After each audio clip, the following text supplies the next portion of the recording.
Hello, everyone. It is Manifestation Monday, Yay! and I'm here with the dudes. No, I don't know. There's more dudes in the world, but Yeah, I'm not. I'm far from being a dude. that's true. Oh, I'm a total dude. Are you? Yeah, I'm a total dude too. My Yeah. Yes, family's you like are. a dude. Um, That's sorry. So all we're right. Where were we? We were on money, money, money. we're still Excuse me. discussing. Excuse me, your life is waiting. Oh, we're on the chapter. Is it money, money, money that we're on? We're on. I'm on the forces with you, but I can skip to money, money, money if you want.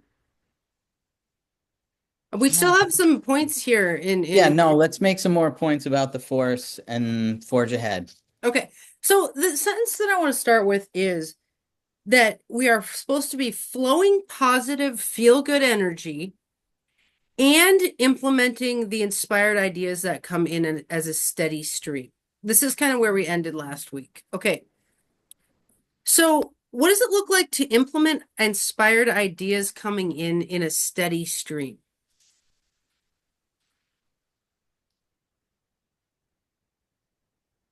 Well, I don't know is the right answer, but to be open to them, I think. Well, yesterday in the Course in Miracles, we discussed the sentence, we are entitled to miracles, right? You remember that one? Right. Well, I feel like That this is like in a steady stream, we're like, that's a miracle that has to do with my thing, and that's a miracle, and here comes another miracle, and here comes we basically get so open to receiving that whatever happens that goes towards our goal, we're like, that's a miracle, here we go, more miracles. And like it's like you keep grabbing things that apply to your manifestation and move forward like a river's rushing instead of being like once in a while you notice something that applies to it. I mean, do you think that's just a perception thing? Like it's how much do we notice? Or do you think some people actually do have more of a steady stream of things coming in for their manifestation? Well, I think that so you used the word stream and you used the word river, and I think what's important in this is that it can be a trickle but that it's consistent.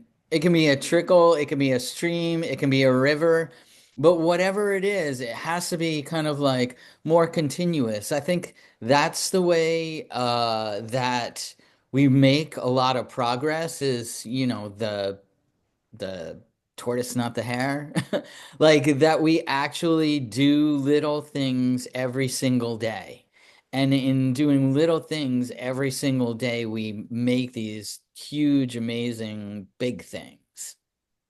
Interesting. Yeah, like last week we were talking about peppering the world with your manifestation. It makes me think of macrodosing on kimchi. Like when people have gastrointestinal problems, like they think they should take one dose of, probiotics and then that will heal it. It's like actually if you put a little kimchi on every meal, your intestines just get awesome. You know what I'm saying? And I feel like that's like the same with this manifesting thing is like we put a little kimchi on every meal, you know what I mean? Like and that's why a lot of the manifestation books say, like, write your thing down and look at it 3 times a day, kind of thing, you know? yeah, I believe that's true. Just um, as a practice until it becomes a routine to have it constantly in your thoughts. I mean, not constantly. We have other things to do. Hmm. Yeah. When you're taking out the garbage, you can think about it. You don't have to think of, and Yeah, I that think will. it's Yeah, go ahead. Oh, I was gonna say, I think it is about repeatedly remembering. Like you forget and then you remember again, and you forget and then you remember again. And I think that the key is to making the intervals of forgetting smaller and smaller, and the occurrences of remembering more numerous. Interesting. And it's like when we remember things like with the bead thing, it's like if I can see beads, I can just see them here. I have beads like all over the place here. But I don't always see them and remember the bead store, but I could just like wire myself like every time I saw a bead, I'd be like, bead store, baby. You know what I mean? Like where we could Yeah, wire ourselves to take cues to propel forward as opposed to just I don't know. It's like she says the point is to get off autopilot and pay attention. Listen, stay alert for the little pushes. Watch for the signs, tune into the hunches. It feels good, it's guidance. Like stay alert for the pushes. What's the difference between autopilot and staying alert? I feel like autopilot is the thing I want so that I am alert. You just want to be like, "Grrr, I'm constantly alert." Yeah, like I'm attuned, which you could say is autopilot. I think I don't know. It depends on your definition of autopilot. But autopilot could be just like a blind trust that it will all work out, and I've pushed the button and I'm just waiting for the gears to go. So you could see it that way, and then I could say that's a problem. But I'm trying to get it to where it's almost routine that I'm thinking Feel about like it. autopilot suggests passive. Like if you're on Yeah, autopilot in a plane, like you just sit there while the plane flies doing nothing. And if you're paying attention, you're just like, oh, turn this. It's like right. so like Yeah, you're taking the beads and you're just like, oh, putting this on my Facebook, oh, telling someone about these, like as opposed to just passively like sitting there watching the beads. You know what I mean? yeah. I see that. I see Yeah, I that. mean, like, oh, a bead store will somehow magically happen. That's right. Yeah. I'm going She to put the says coffee on, but I'm going to go outside and see if the beat store showed up. so she says start watching for clues. Like, what is a clue? I mean, how do we define clue? I don't know. A clue to what? That manifestation is happening?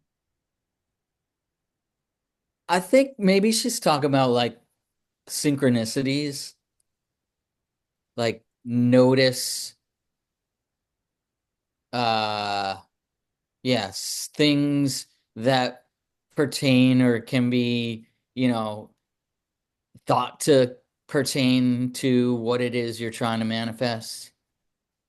So hold on. If I was manifesting the cutest cat ever, I'd be winning right now. Oh my You God. would. Okay. So a clue is a piece of evidence or information used in the detection or solving of a mystery. So is our manifestation a mystery? Poetic way of looking at it, I suppose. I think it's a mystery only in that we don't know exactly how it's going to happen. So you're looking for clues of like say, you know, you're in your bead store example, right? Like, you happen to, uh, I don't know, somebody happened to mail you something that had like a whole bunch of beads in it, or somebody asked you something that had to do with beads, or you went by a store and saw they had a huge sale on beads. Like, they would be clues to how the world might be helping you to manifest the bead store. Yeah, like this also says inform someone about a particular matter. So it's like information. We could be looking at these as like informing the matter. Okay, let me show you something and see if you can take it as a clue. Okay, okay, check this girl out. Are there any oh, I don't know if you can see this. Any clue Oh, now I can see. here? Any clues? Oh, Uh, that is, You know who that is? yeah, it's That's Fern. that's Fern. That's Fern. is Yeah, it? Can I see again? yeah. It's Fern. Well, But that I would not have known that. I guess I don't know her well enough to know. But is this a clue for anything that we're trying to manifest? Oh, we could have her on the show. Yeah, I think we're trying to manifest like a talk show where all the people at the Moira Press talk to each other. That's what you and I are trying to manifest. So we're like, oh, look, we just saw Fern. Oh, somebody who could be on the show, right? Like we see it Mhm. as something feeding into our our goal, right? Like is it possible to like take everything in the world as yours? Is that like is that narcissistic to be like, that's mine? Yeah. Well, or is it along the, ideas of like that whole like we're living in a simulacrum? I don't know, how do you say that word? I don't Like know that that. word. Simulcrum. It Sim is. You could say, is everything fitting into my world? Or you could say, am I connected to all these disparate parts of the world? One is narcissistic. I think the other is not. But So wait, I have to look this up. How do you spell simulchrome? Simalcrum. Simulchrome. Okay, interesting. So a simulacrum. A simulacrum Oh, is what the word I know. oh Um, yeah, yeah. an image Wait, how that do you spell represents, it? huh? How do you spell it? Simulacrum. Oh, okay, right on. So an image or representation of someone or something, a small scale simulacrum of a skyscraper. Is that what you're thinking of? No, maybe that's different. No, it's like when people use that word, I thought that word in a way of saying like we're in a like a the equivalent of like a computer generated world in which we are just like it really does center around us for each of us because our own experience is the version of the game that we're in. Like we're all in a game and we're the, star of the game. We're the, protagonist of the game. right. So But is it when you're saying like, does this all pertain to me? It's like, am I the protagonist of the universe? And I think in everybody's mind they are. Well, in a manifestor's mind, you definitely should be. Like, I think a lot of narcissistic critics would say, like, that's narcissistic, right? But like every manifestor, and Fern actually brings this up a lot, it says that like our whole world is manifested by the inside of our vision outward, right? And that's classic manifestation theory. But as astrologers, we would say that the chart actually shows how we see the world. It looks like an eyeball. It's the sun and moon are said to wire the right and left eyes. And it actually, our chart shows like how we see the world in to make what we make of the world essentially in our certain soul census machine and what it sees. mm, So we would manifest our chart because that's what we see in this world. I like it. yeah, I So like it too. And I hate to be reductive, but if you look at the example I think of all, of course, is the Truman Show. Like what the audience saw in the Truman Show was perspective of the audience, but we didn't really get to see what the Truman was experiencing. Small flashes, but all those things were um, adapted to him in a way that all the things we do during the day, go to the bank, go to work, get gas, they're all um, adapted to us. So it's difficult for me to think about whether it's we're fitting into that or that's fitting into us. hmm, interesting. So she says you're supposed to listen and do, listen and do, listen and do, trusting your guidance without hesitation. So maybe that's part of the steady stream is like Mm-hmm. you get a clue and you act right away. You get, a clue and like you act right away. Like what do you guys think about like acting right away?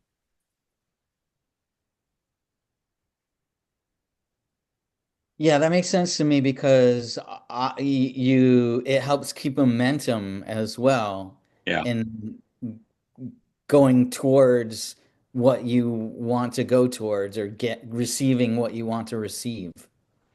and it's a matter of trust and not second guessing your. Because if you think about something for 2 minutes, you say, "Well, no, that can't happen. No, that's not." But without doing that, I mean, it increases your impulsivity. But without second guessing yourself, you might be going forward where you want to go. Was it we talked about the term inspired action last week, right? Where we were Yeah, talking about when you're inspired and you take action right away.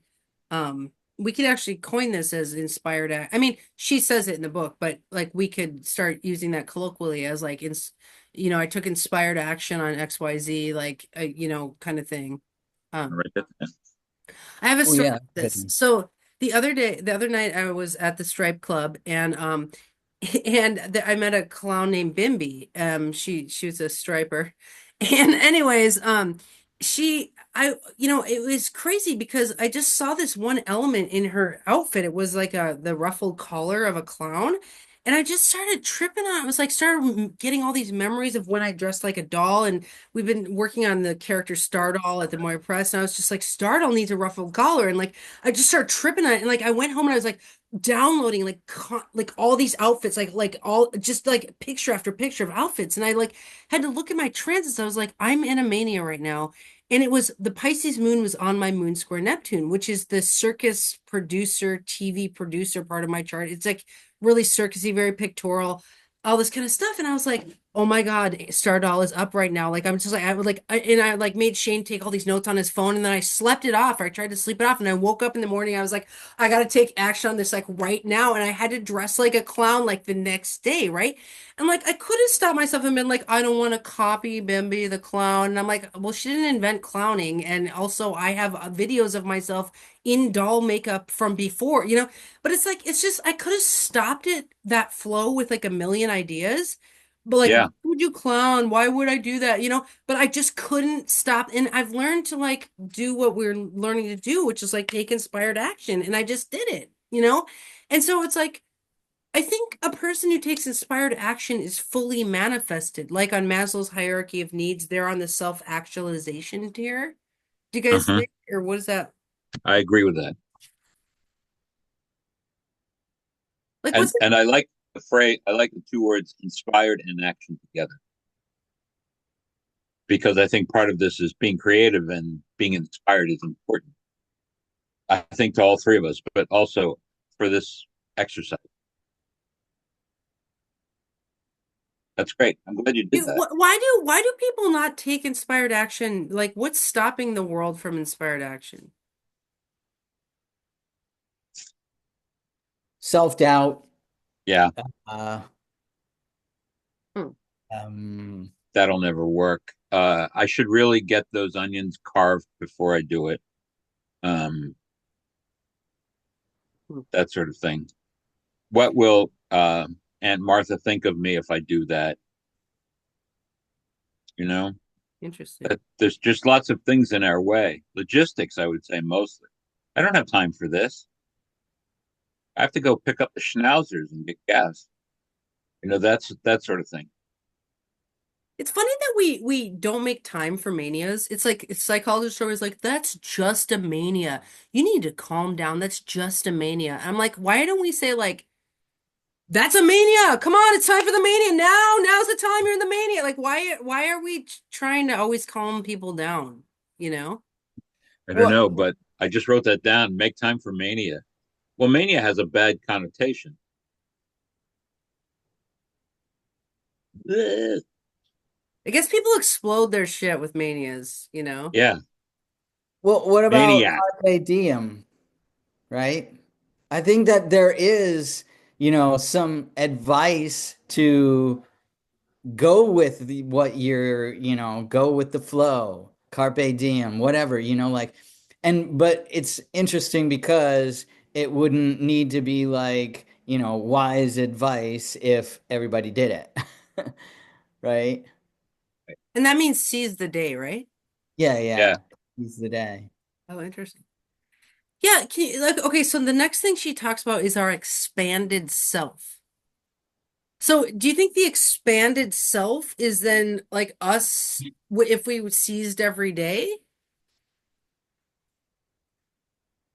Yes. Yes, and I think this is also like the like when we were just talking about I was thinking about why you would, and I said self-doubt, and then I think there's like this whole line about like because of how other people might react, right? So it all comes back to like having an like insecure attachment style from the attachment book that I just read.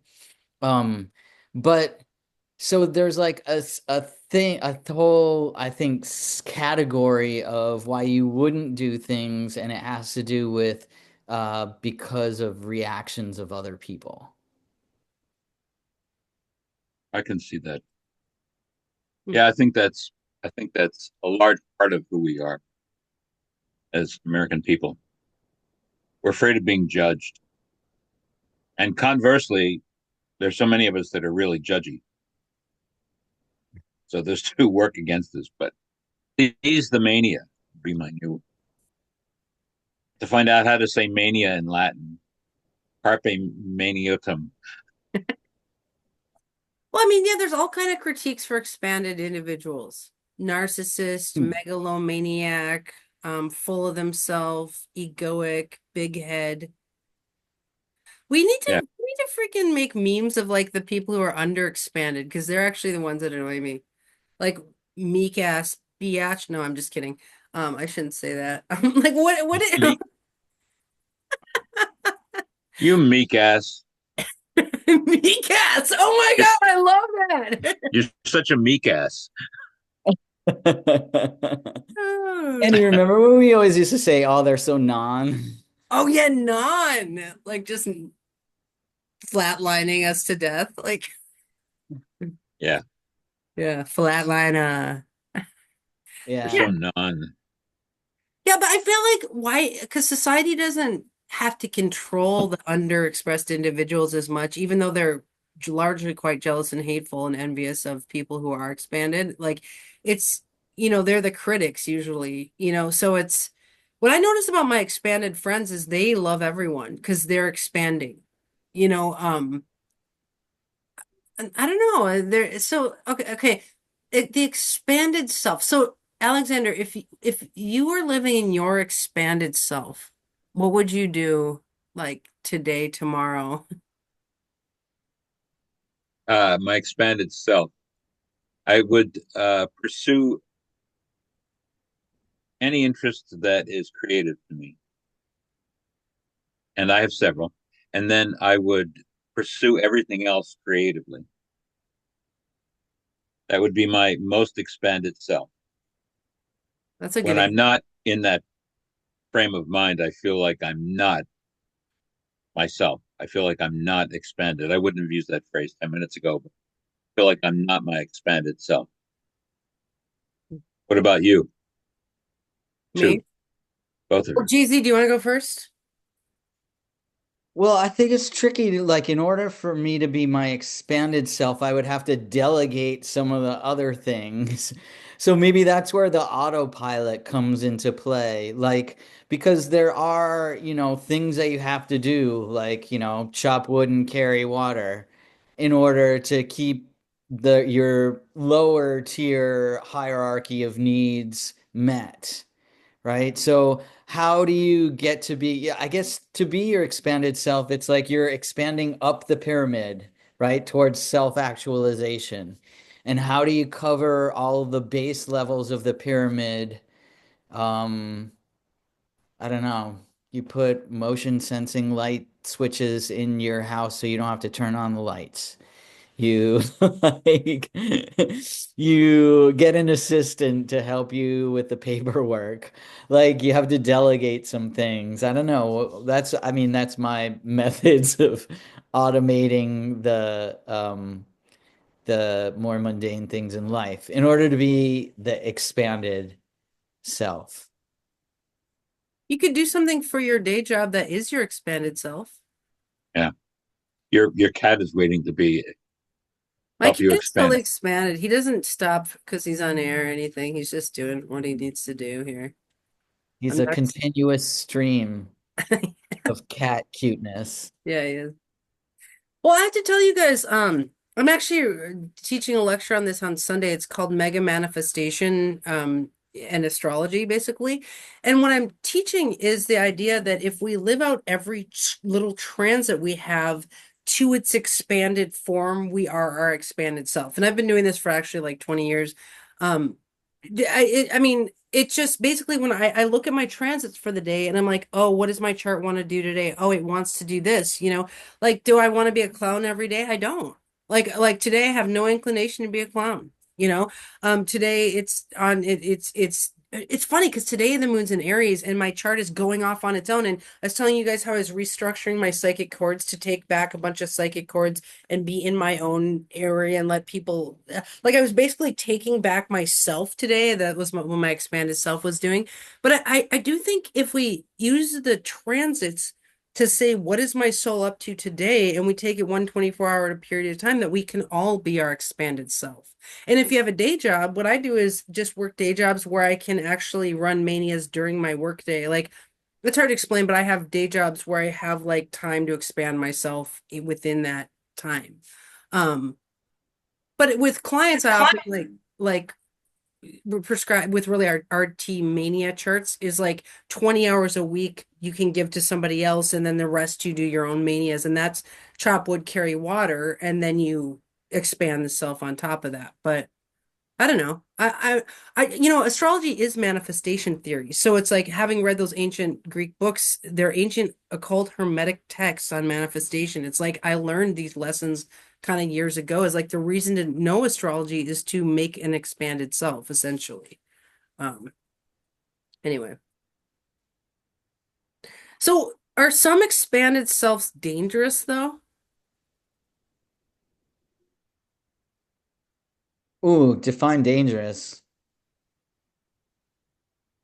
And that makes me think of obsession. So if the expanded self can lead to some kind of obsession,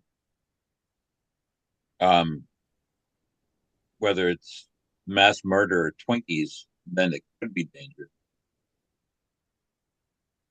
Well, the Duggar family had 19 children. That's dangerous. They needed some other hobbies. But yeah, that's an expanded self right there. It's expansive. Yeah. Expand. That's right. Wow. Okay, well, one homework for everyone this week is to think on the expanded self. If you were your expanded self, everyone, what would you be? You can even write in the comments below, I guess, is what does your expanded self do?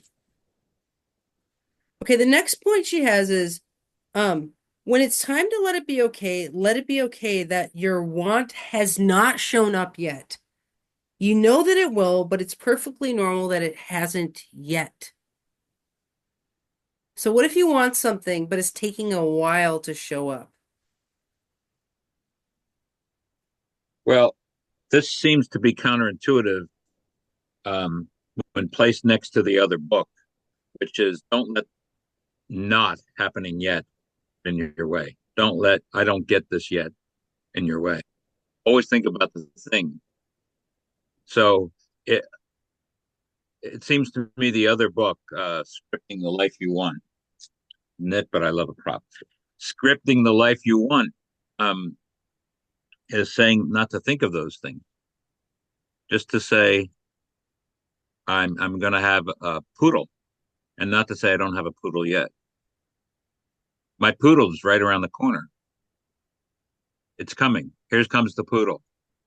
But if you keep saying, "Well, I wish I had a poodle," I don't have a poodle yet. And that's the thing that you're manifesting. I don't have a poodle yet, which could live in perpetuity. You could never have a poodle because you keep saying, "I don't have a poodle yet."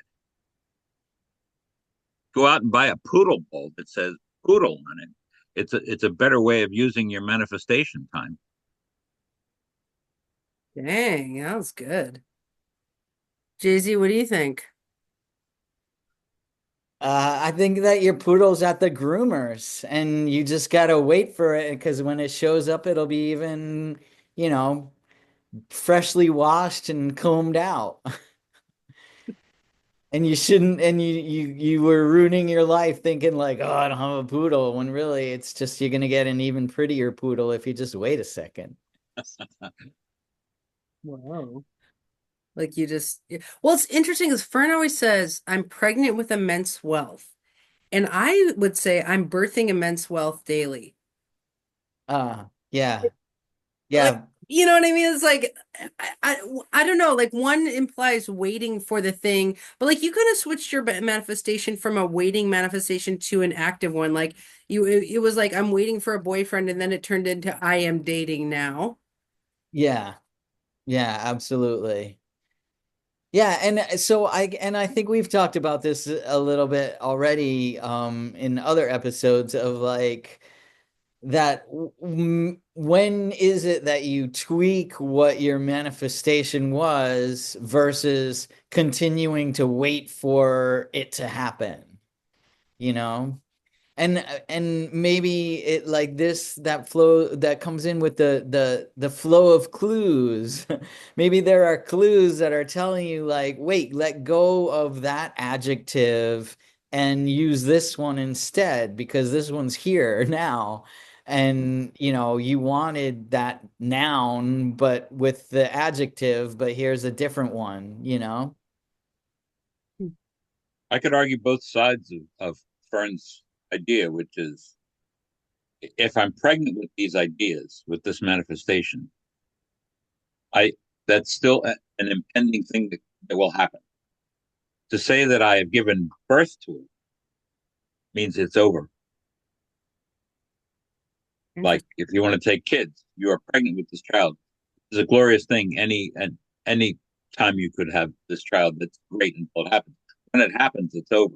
And you're looking at something else. But I could also say that if you keep looking at the pregnancy and saying, I'm pregnant with these ideas, then you might not ever give birth to them because the ideas don't have a 9 month schedule. So I could argue both sides of that.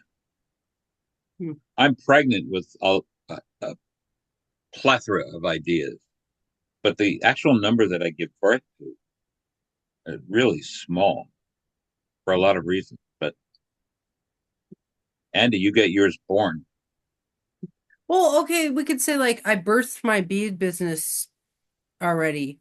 Well, then it's just like now there's nothing to do. But like I guess if you say like I'm birthing my bees business daily, I mean that just seems like it's Yeah. an active manifestation.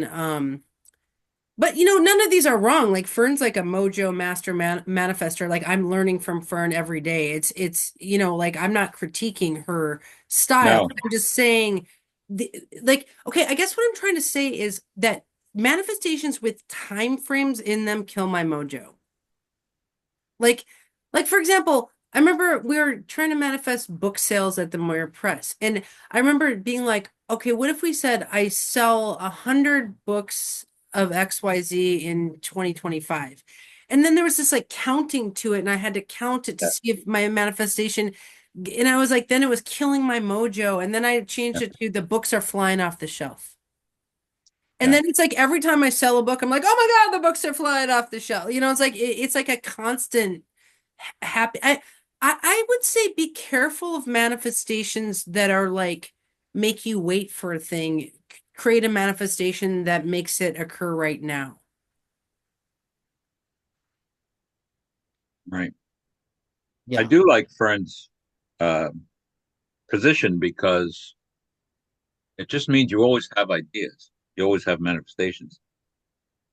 If you're always pregnant, I do like that. I was just arguing both sides, but I do like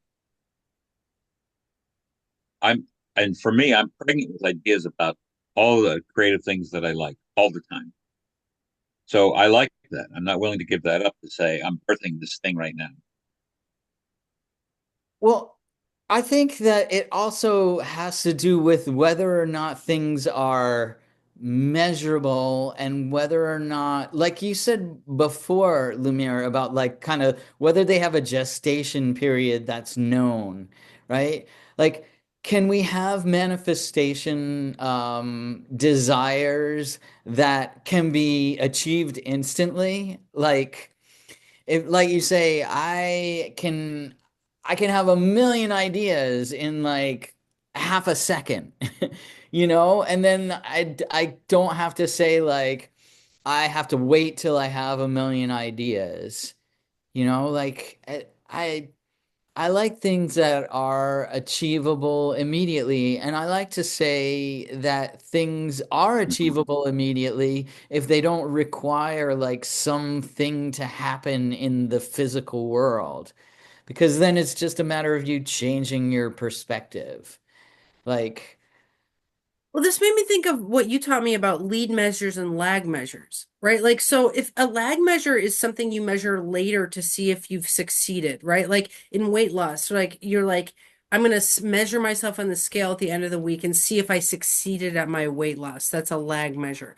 But a lead measure is, did I count my calories today? Did I go on walks today? Did I go swimming today? Those are lead measures. Those are things you lead with in order to make this lag measure occur. And you said for happiness, you're supposed to only count your success on lead measures. You're never supposed to success on the lag measure. And I feel like this is a lag measure, success or failure. yeah, absolutely. And the lead measures, the other important point is like you have to be in control of whether or not the thing happens, whether or not it has to be under your control. Yeah, like with your boyfriend thing, you could be like, I'm killing it. Like you could change, you could add a manifestation that's like, I'm killing it on dating apps today. Like, I don't know, which would create something you could tangibly do today that would lead you towards I'm dating hot dudes or whatever. But like, but we could always add in micro manifestations that lead to a larger goal, which gives us control and faith in the interim. Yeah, and I think then Right. maybe that's where the clues come in too, right? Or the steady stream, because it's these like little things and these steady streams. And like, so in my example, I could be like on an app and then I could be liking guys and then I could like get likes back. And then it would be like the world was telling me, oh, because of this like back or whatever, that like, oh, take that to the next step or, whatever. But yeah, it's a steady stream. And it's also, I think, Andy, what you're always talk about, like dropping dopamine, right? So like the steady stream is the dopamine hits. Hmm. I agree with that. That's Do you really see this lead and lag thing? Is that in manifestation theory? Is that where that comes from? Oh, that's from a book my boss told me about called I can't remember what the name Okay. of it right now is. I just wanted to know if it was part of it. No, it's kind of tangentially it's in a different in a management kind of style self-help book. Ah, okay. so she says here, passion comes from the excitement of having something in the making. Yes. Contentment, on the other hand, comes from looking at something already achieved, more like satisfaction. So let's talk about keeping passion and contentment as we manifest. So let's start with the first sentence. Passion comes from the excitement of having something in the making. I absolutely agree. I can't even argue the other side of that. I think that that is the meaning of, let's say, mental or psychological passion, who to all other passion. Yeah, we're It's making a very baby. active. What? Oh, sorry, Eddie. No, go ahead. Yeah, passion, the way it was described also is like an active thing. It sounds like the other is a kind of like more the passive side of the coin. Well, it's interesting because manifestations are similar to goals, right? Like having goals. And it's funny because some people find goals as stressful. Like it's unachievable. Now they're stressed out, they don't have the thing. But I find a lot of passion in the excitement of having something I'm trying to manifest, like make happen, right? Do you guys find that process to be exciting or do you find it to be deflating? Like you're just noticing. No, exciting, exciting. I mean, goals. I think it depends on how you define goals. If you say I'm I'm going to lose 10 pounds every week, that's defeating. I'm going to lose weight. I'm going to work towards losing weight. That's not defeating because it's a little bit more amorphous and there's no pressure on you. My God, it's Friday and I'm only at 8.5 pounds. So that I think that it depends on how you set up the goal. Well, I think they say that too, right? That the goal has to be, um, in order to motivate people, like the goal has to be a stretch, but it has to be achievable. Because otherwise, on the one hand, like you'll demotivate them if the person, including yourself, if you're the person you're trying to motivate, if your goal is unachievable and if it's just too lame. You got to have the sweet spot, right? Yeah, Yeah, and I think we've worked a lot on tailoring our manifestation sentences to keep excitement towards the goal and not deflate ourselves, right? Like when I said I'm going to sell 100 balance box sets in 25, I felt deflated because I'm like, oh my God, I have to wait until the end of 25 to see if that even worked. And like that one just made me bummed. But the books are flying off the shelf. I was stoked, So I think that's a lesson in manifestation theory is write your sentences in a way as to be passionate and excited about what you're manifesting. I agree. Okay. So then contentment, on the other hand, comes from looking at something already achieved, more like satisfaction. So where do we find contentment in the manifestation process? I think that has to do with how we define contentment in every day. Um, so if I'm just using my own example, but if I'm writing a play, and I always hate when doctors say this, oh, I had that knee problem too. But anyway, if if um if I'm writing a play, the first thing is that I'm passionate about it. So I really love what I'm doing, and I sometimes get jazzed about it, and I'll feel like I'm going to work on this today. Contentment comes from doing it. I don't know that I finishing it, and I finish things. I produce. Finishing it might not be as much contentment as actually doing it. The contentment comes from looking at a word for a half hour and saying another word. That's it, and that's contentment. Hmm. So it doesn't have to be a thing that's finished. I mean, if you're wrapping a beautiful present for someone and you finish that, that's contentment. So that's a very simplistic. I think contentment can be inside the larger thing that you're working in increments. Well, I like that incremental contentment. Incremental. How are you today? I'm incrementally content. Cheesy. Well, I think that we are inspired and feel content when we see progress. Like, I think I read this too in some management things that, like, also when people were surveyed about, what was more important to them, success or progress, they rated progress higher than success. Huh. Interesting. Yeah, I like that feeling of satisfaction. Like with the bead store, it's funny because if I make a bead thing, like I made one for my friend the other day, she had a birthday, and I made this cool thing, and I was just like, yeah. It's like that feeling of like satisfaction. Like I don't even care if the store is around. Like I just made this thing. It's like I think that's why I like those like little micro manifestations that we can do because it's like there is that feeling of just like bam. I did. I got on the app and I rocked the app today. Bam. And like we want a lot of Mm-hmm. those in our process so as to not even care about the last goal.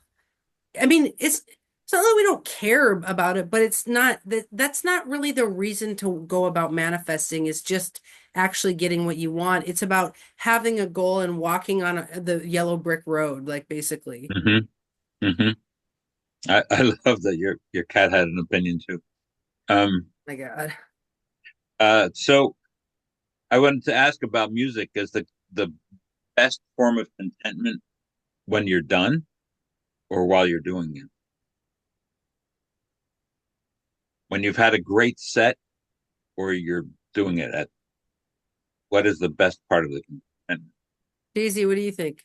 Oh, those are two different experiences. I don't think that you can compare them. I think when you're in the flow and playing and having a great time and yeah, like when things are going really what like that's a really cool experience.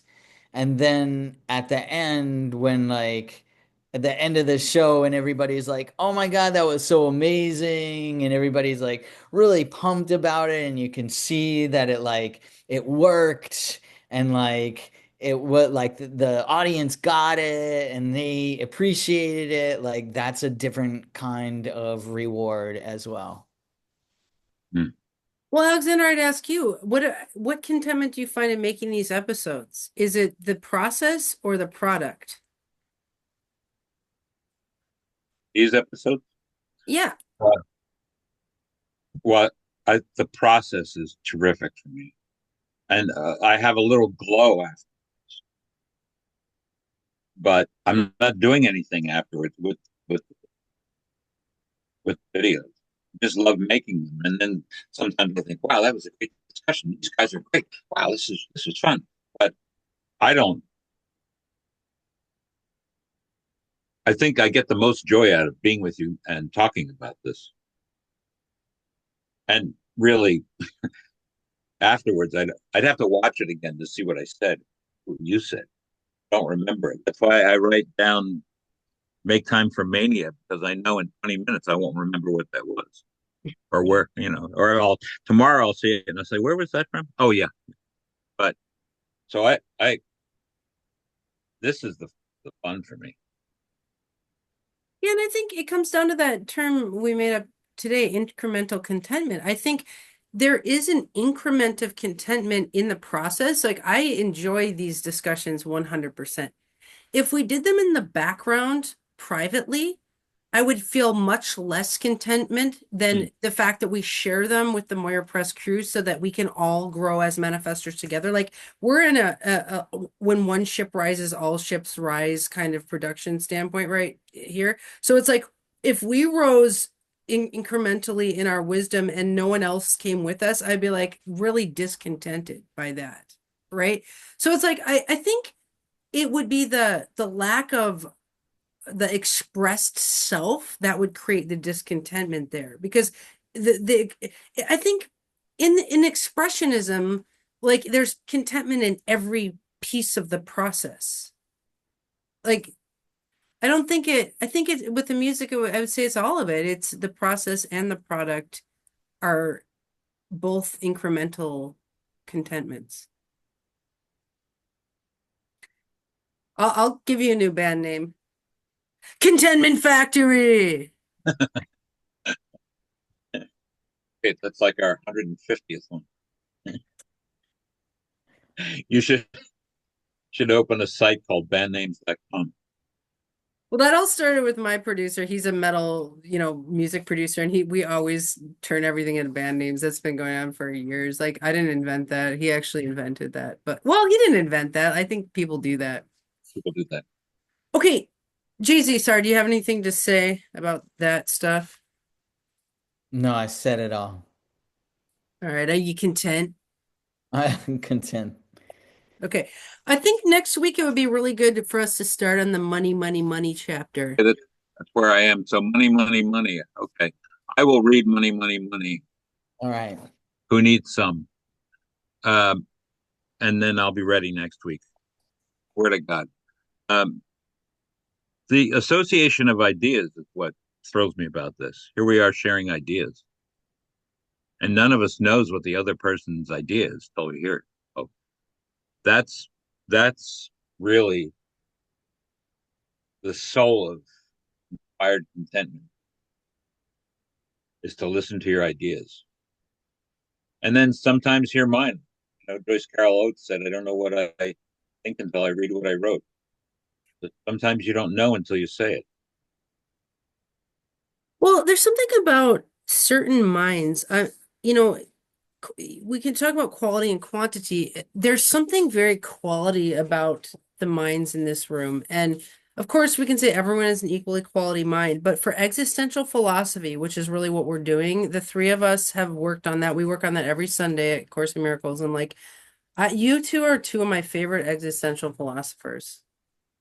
That's not Sartre, Simone de Beauvoir. I guess they've trained you. I've never read them. So God, this cat is just I know relentless. he's so. Is it a he? Yeah, he's manifesting a position on the show. He's. I think he wants to manifest dinner. That would No, be he my no, guess. he just loves me. He's so cute. Our All right, pet you monkey guys. is sitting next to Remy right now while Remy's gaming. He just sits there and looks at the screen like he understands what's going on. Nice.